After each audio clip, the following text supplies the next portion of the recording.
Está procurando um livro para começar no universo do terror, mas um livro que tem uma pegada bem levinha, com traços românticos, diversão, aventura e mistério? Então você precisa conhecer O Príncipe da Névoa.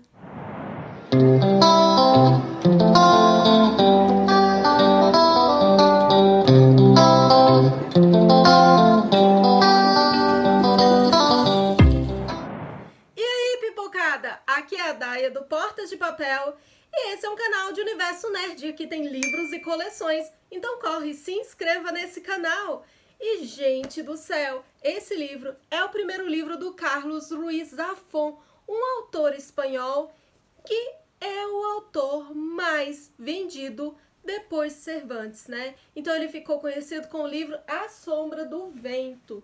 Esse livro aqui que ele escreveu, ó, que é uma trilogia, que é um dos livros assim mais apaixonantes do autor, né? Então o autor escreveu esse livro em 1993. O Príncipe da Névoa foi o primeiro livro publicado dele e ele escreveu, né, assim, o livro participando de um concurso e ele foi vencedor e ele começou a publicar livros a partir daí. Por quê? Porque ele tinha, né, outra profissão na Espanha e a partir do sucesso do livro ele pôde morar nos Estados Unidos e ele continuou tendo, né, duas profissões, né? Mesmo agora sendo escritor, ele continuou escrevendo livros e continuou também como roteirista. E aí a partir da Sombra do Vento ele pôde apenas se dedicar à literatura, né? Então, bem bacana, né? Ele escreveu poucos livros, foram 8 livros só, né? E o autor veio a falecer, que foi assim, né, bem trágico, porque só quem conhece a pena do autor sabe o quanto os livros dele é especial, porque é um misto de mistério, romantismo, poesia. Gente, toca muito profundamente a alma da gente, né? Então, assim, ele escreve quotes maravilhoso. E O Príncipe da Névoa, né, faz parte de uma trilogia, né? Os outros livros são O Palácio da Meia-Noite e As Luzes de Setembro, né? Primeiro O Príncipe das Névoas, depois vem As Luzes de Setembro e depois O Palácio da Meia-Noite. São histórias independentes, então assim, não tem problema, você pode começar por qualquer um desses livros aqui. O que une os livros é uma temática só. É o lugar onde se passa a história, né? E a interligação do farol e dos personagens adolescentes. Então sempre tem assim aquela névoa, aquela neblina na história que vai nos causar a catarse, o estranhamento, né? Porque os personagens, a gente vai se encariñando muito com eles, porque os personagens são muito cativantes, né? Até que lá pro meio do livro, né, começa a unir o mistério aos personagens, né? E o final é sempre um plot twist inesperado. Então é quase impossível adivinhar o final dessas histórias. E nesse livro, né, a gente vai conhecer o Max, que ele tem 13 anos. Ou seja, é um livro young adult, né? É um livro jovem e adulto, indicado para adolescentes, mas que tem, assim, uma proposta muito bonita quando a gente faz a releitura desse livro, a gente que já é adulto, porque consegue pegar toda a profundidade, toda a temática da história com outros olhos e com outras interpretações, né? Já que há um conhecimento passado aqui, um conhecimento de vida. Então a gente tem um garoto e a história se passa na década de 40, né? Em 43, quase no ápice da Segunda Guerra Mundial. E essa família, a família Carver, porque Max Carver é o nome do garoto, né? A família Carver, ela vai ter que sair da Espanha para ir morar em um vilarejo por causa da guerra, né?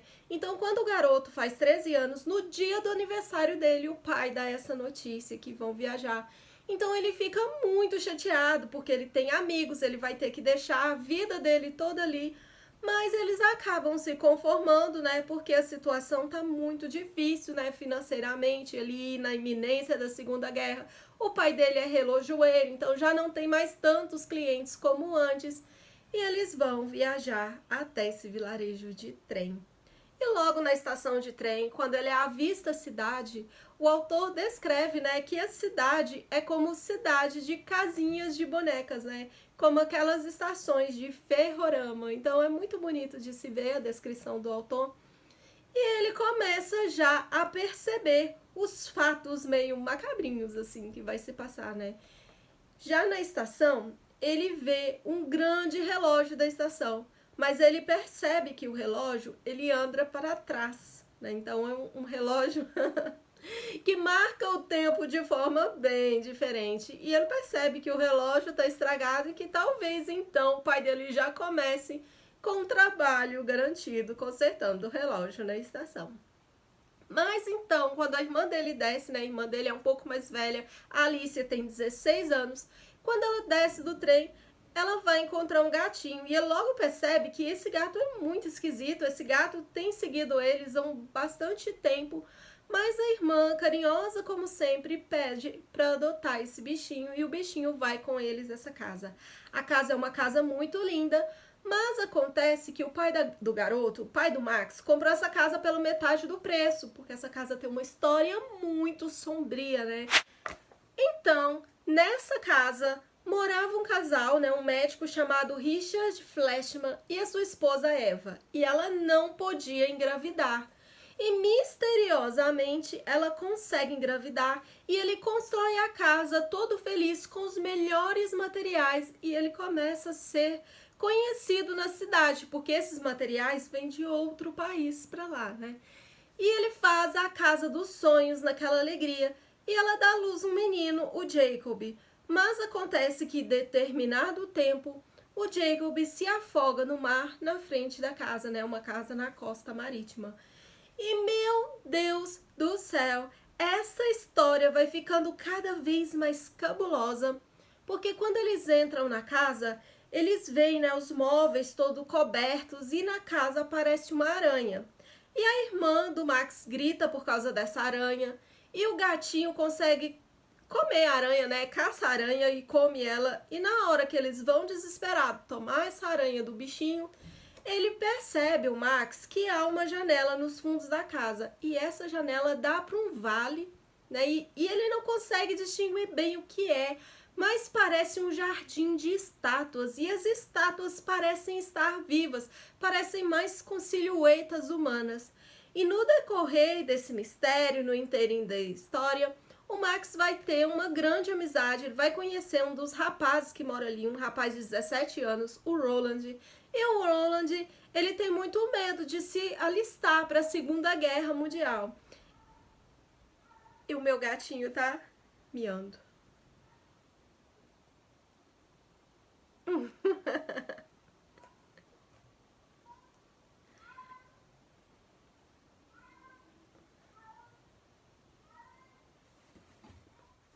Ô Jojo, você também quer fazer a resenha do livro? Eu não acredito! Não! O livro tá muito interessante. Você também quer falar? Então fala. Fala, Jojo, pro pessoal. Então, através do Roland, ele vai conhecer o Victor Craig, que é o avô do Roland, que mora no Farol, né? Então, é a primeira vez que o Farol aparece nos livros do Zafon. E, consequentemente, porque esse é o primeiro livro que o Zafon escreveu, né? Mas, enfim. Então, ele mora no Farol e os fatos vão ocorrendo de maneira assim extraordinária, né? E fatos inesperados e macabros vão perseguindo o garoto até que, sabendo que o Victor é um dos habitantes mais antigos que tá ali no farol, esperando sempre algo, porque ele tá sempre vigiando o mar, né? Esperando que algo retorne. O menino, né, o Max, resolve fazer amizade com ele e questioná-lo sobre esse lugar, né, barra cemitério, barra estátuas, barra jardim, barra silhueta humana, barra névoa, né, que ninguém sabe ao certo o porquê está ali, mas sabem que é como um relógio, que esse lugar ele se move e as estátuas vão se movendo, né, então ali é um dos grandes mistérios da história. E aí vai contar para ele sobre o navio e sobre o príncipe da névoa, né? E esse príncipe da névoa é um personagem chamado Caim. E o Caim trabalhava num circo, né? Ele fazia parte da troupe de um circo e ele era assim, meio mago, meio mágico. E ele descobriu uma fórmula mágica, né? Uma forma de magia, em que ele poderia viver cada vez mais. E nisso ele começou a conceder desejos, mas ele pedia algo em troca. E esse algo em troca muitas vezes exigiria um sacrifício, né, de quem teve o seu desejo atendido. E esse príncipe da névoa, né, tá envolvido em um navio no mar, e eu não conto mais porque eu não vou dar mais spoiler. Então esta é uma história que vai tocar nos nossos sentimentos, vai tocar nas nossas emoções, e é algo pra gente pensar e refletir bastante quanto é que vale os nossos desejos, né?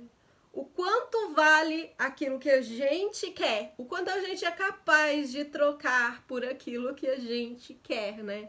E é uma história de amizade, de aventura e uma história de amor, né? Uma história de lembranças, de nostalgia e que vale muito a pena ler.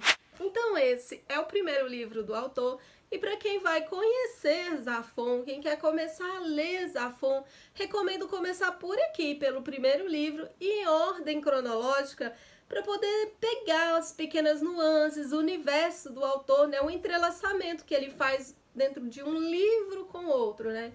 Mais uma vez, repito que a ordem dos livros dele não é obrigatório, mesmo sendo trilogia ou duologia, os livros todos são feitos de histórias independentes e interdependentes, né?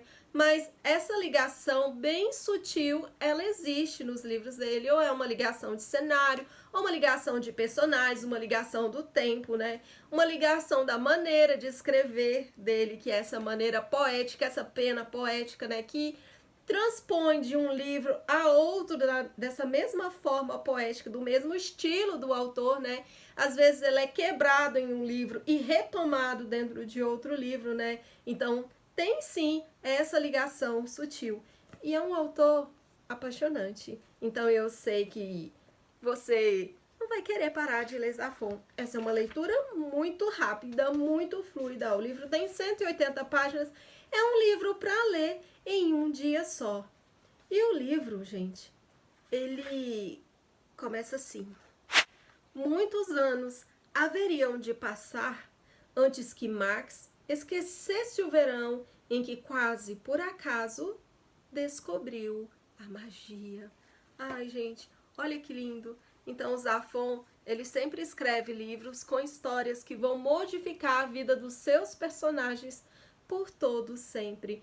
Então comenta aqui, você já leu algum livro do autor? Você gosta desse autor? Você gosta desse livro que tem uma pegada de romance assim bem mais levinho, né? Porém, esse mistério, né, de boinha, que a gente diz mistério de boinha, que é um mistério mais levinho, né? Que a gente sempre tem que descobrir o plot twist, o final da história e descobrindo as ligações que existem dentro da história que envolve os personagens, né? Então é isso, meus amores. Um grande beijo e muitas letrinhas de amor. Te espero no próximo vídeo.